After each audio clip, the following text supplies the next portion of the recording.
So, EA have just released the biggest update to an F1 game ever, as far as I'm aware. So I thought I'd jump on and tell you guys exactly what's changed, from the headline features right down to the real nitty-gritty analysis stuff to tell you exactly what little numbers they've changed in this big update. So let's get into it. The biggest update, of course, is the Portimao circuit. They've added an entire circuit to the F1 2020 game for free. And I'm not going to go into too much detail about it, purely because there'll be a million other videos on YouTube that are 20-30 minutes long, and they're all about Portimao.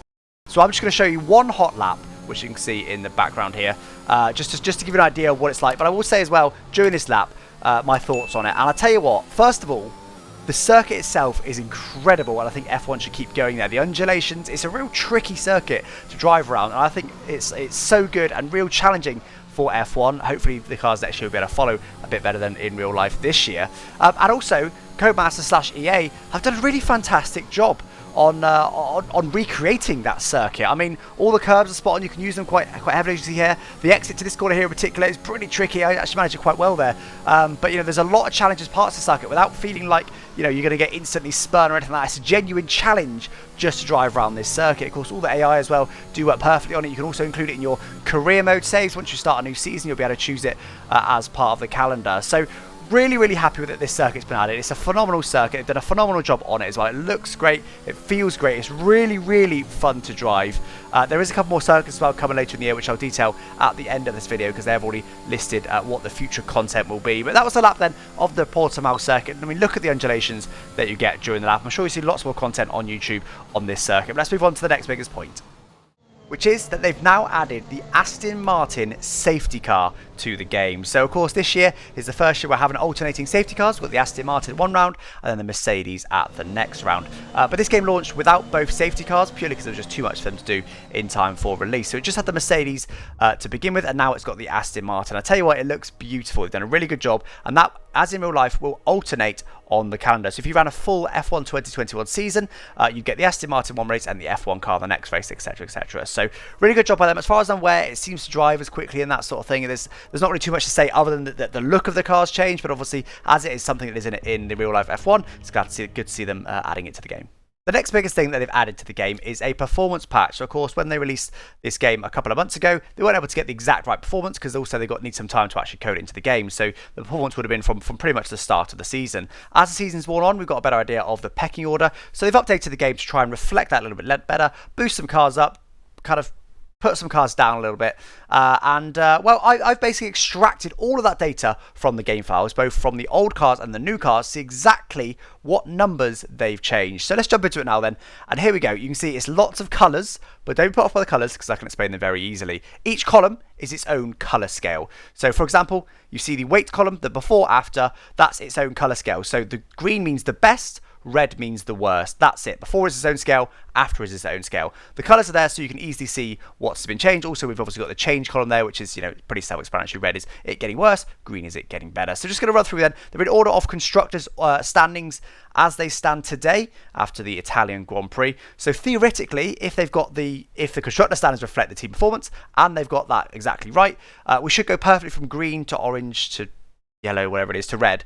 But as you can see, it doesn't quite work that way. But obviously, we have got 4 different parameters here. And also the engines, they haven't changed the engines at all. Mercedes is still the best engine with the best fuel consumption, followed by the Honda and Ferrari, which have got slightly worse performance, and then the Renault, which has got the same performance as those previous two, but even worse fuel consumption. But that hasn't changed. So, yes, running down the order then here, you can see weight. So not much has changed for the most part on the weight. The Aston Martin has quite a big nerf, really, in terms of weight. They've added 6 kilos to the car, which is quite significant, almost 1% gain, as you can see there. They also added 2 kilos to the Alpine, 2 kilos to the Haas. They've taken a kilo off of the Alfa Romeo. The leading 3 teams, if you like, are all still on 749. But as you can see there, I mean, it's bumped Aston Martin down from having kind of a green colour down to an orangey colour. So that's really affected their ranking within the teams. Moving on to drag then, and again you can see there they've actually changed some things quite significantly. First thing to note is that every single team has had some drag added to it. It looks like they've tried for an average of around about 5% or so. So clearly they decided that the cars were just too fast in a straight line. They need a bit of drag adding. So they've added a bit of drag to every single car. Red Bull, interestingly, have had the least added to them. They've only had 1.1% of drag added to their car. So they're now actually one of the least draggy cars. I think they're second only to Alpha Tauri by the looks of that, the colours there that we're seeing in front of us. So, but other than that, I mean, yeah, you can see the changes for yourself there. Haas had the most drag added, etc., etc., etc. You get the point. But yeah, AlphaTauri and Alpine, Red Bull, McLaren, all up there with the least draggy cars. Next up then is the front downforce. And, well, there's only two teams, sorry, that haven't been changed. That is Mercedes and the My Team team. But that's not a surprise that the My Team has not changed.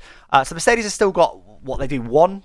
That's the numbers that are in the game. I will say that's all affected by the new dynamic floor downforce calculations, which just looks at the ride height of the car and gives you a amount of downforce based on that. But that calculation is the same for every single car. So these numbers you see in front of you are the baseline, and there's a multiplier based on the ride height. So you don't need to worry about the multiplier. That is the same for every car. But as you can see there, they've actually added some downforce to Red Bull, making Red Bull the best chassis on the grid now. You can see they've got one of the best drag. They've also got the best downforce. They're also the joint lightest car.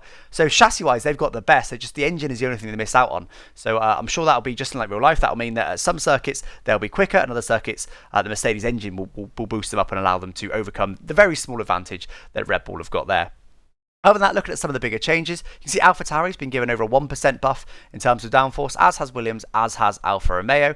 But actually, Aston Martin, they've been nerfed actually, and they've been given a bit of a debuff of almost 2% there. Other than that, it's really just minor tweaks. Haas has also lost a bit of downforce. So you can see what they're doing. Certain cars were a bit too high up, and they're kind of adjusting them. And again, look at the colours of the after there. It should theoretically, if it's in perfect performance order, start from green, go to yellow, orange, and then red, which it more or less does. I will say the one outlier there is Williams, who I personally don't think have been given enough of a buff. They were the slowest car, pretty much, before the patch. They're now no longer the slowest car. Haas are now the slowest car, but not by much. They're also slower than Alfa Romeo. I feel like Williams could have done with getting a bit more improvement in terms of their stats. Rear downforce then also is largely similar to front downforce, to be honest. There's not too much more to see there. There's a couple of minor balance tweaks within the cars, but for the most part, the pecking order, the change has been very, very similar. So there we go. That is the performance patch. Let me know what you thought of those numbers. They're in front of you now, so you can make your own mind up. As to what numbers. You can do also a bit more analysis for you, because the before, of course, is before the patch, and after is after the patch. You can see the exact raw numbers for yourself, just to get an idea of what's what. Let me know if you think that's right. Let me know if you think it's wrong. Like I say, Williams is the only one that I've really pointed out that perhaps could have done with a bit more increasing. I think they've been a bit harsh on Aston Martin as well. But other than that, it seems about right to me from what we've seen in real life. The next biggest thing then that they've not really added to the game, but there's now a free trial available. For some reason, not on PC, only on Xbox and PlayStation. But you can now download the game and get like the first 2 chapters of the Breaking Point and a couple of other little bits that you're allowed to do, which is awesome. So if you do want to try the F1 2021 game and you haven't already, definitely get on that, because I mean, for me, the biggest thing in this game is the handling, how the cars feel. So you can just jump on and try it for yourself, even if you can't play the full game. So really awesome. I'd like to see it come to PC. It may come to PC in the future, I'm not too sure. But if you're on Xbox or PlayStation, do give the game a go with a free trial. I should mention very briefly, there has been lots of other fixes too. I'm not going to list all of them too much, but you can see in front of you the changes that they've stated that they've made to the game. Most notably, though, is that the 2-player career. There's been a number of fixes. I believe that's the first time they've applied any patches to 2-player career since launch, and there has been a number of bugs that myself and Team at Marduk have noticed when we've been playing through our career mode. So it's good to see some fixes coming. I've actually found a number of these bugs myself, so hopefully now they also fix a few more things that I know are still missing. Not game breaking, but still there. But it's good to see them still updating 2-player career now. And finally then, the big thing they announced was the future content plan. I love that they've done this rather than keeping it kind of under wraps, which interestingly they did very, very late in the day for Portimao. It must have been ready weeks, maybe even over a month ago, or at least ready enough to show off in a public forum on a few images on social media. They opted to not even tease it until a week before. And even then, we didn't really see any images apart from a kind of leaked calendar image, which was noticed about a week or 2 ago. So anyway, the future update plan then, it's good to see them adding actual dates. So next month then, in the month of October, we're going to see the Imola circuit, and we're going to see some livery updates. So any little small changes they made to livery will be made next month. But of course, Imola is the huge one. Interestingly, in the cool little trailer they released, there is already cars racing around it, which to me look like probably their AI cars. So clearly that circuit is already pretty much ready to go. And then in the month of November, we've got the Jeddah circuit in Saudi Arabia. Again, interesting to note that there's no cars on that one, so clearly it's not quite as much of a finished state. But it's still good to see a few pictures from it, and also, of course, get the release date for it, or a rough release date for it. And also F2 2021 will be out in November along with the same update. So I really like that they've announced when they're going to come, rather than everyone like, oh, when's Imola? Yes, that's great. I know I got Portimao now, but I want Imola, which is just their social media mentions were just full of all that kind of thing. So it's good to see that they've actually properly announced it, even if we haven't got an exact date. At least we know roughly when we're going to get it. And there we go then. That was all the major changes made to the F1 2021 game today.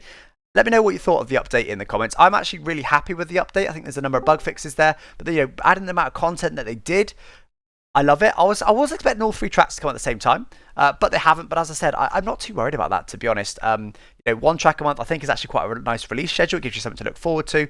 And obviously, if all 3 can't be ready at the same time, I'd rather get Portimao now than have to wait for Jeddah, because Jeddah's not quite finished. So I really like it. As I said, I believe it's the biggest update ever to an F1 game. So hopefully, if that is something to base the future of the F1 series, the F1 franchise on, then we're in very, very good hands with EA/Codemasters. Anyway, guys, don't forget to subscribe if you're new, and I thank you for watching.